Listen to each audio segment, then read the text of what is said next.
بسم الله الرحمن الرحيم. سأل سائل بعذاب واقع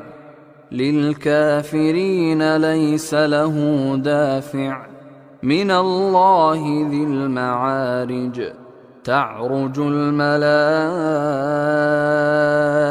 والروح إليه في يوم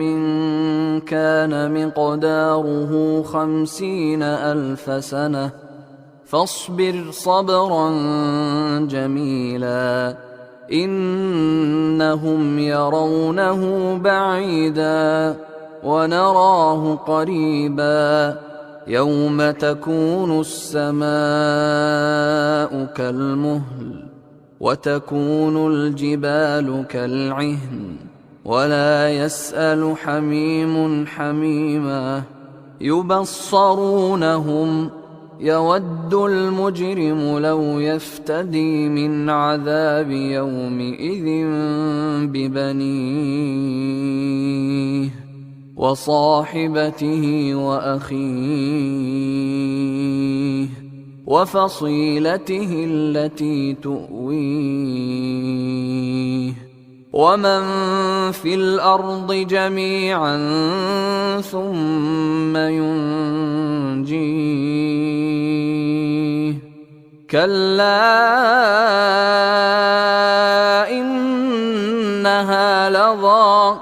نزاعة للشوى تدعو من أدبر وتولى وجمع فأوعى إن الإنسان خلق هلوعا إذا مسه الشر جزوعا وإذا مسه الخير منوعا إلا المصلين الذين هم على صلاتهم دائمون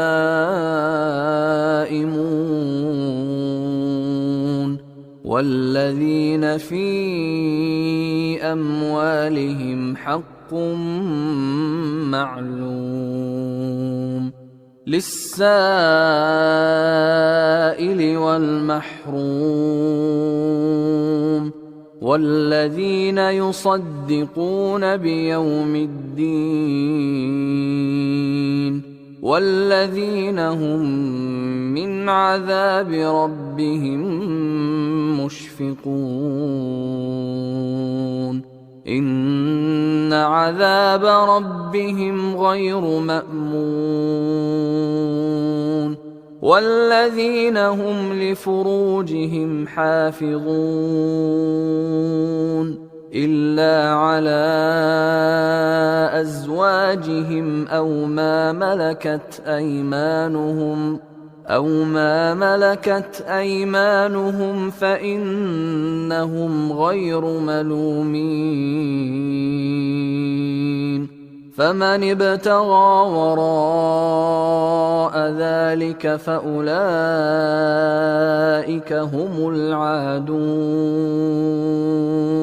والذين هم لأماناتهم وعهدهم راعون والذين هم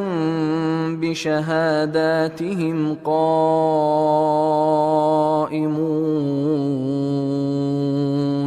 والذين هم على صلاتهم يحافظون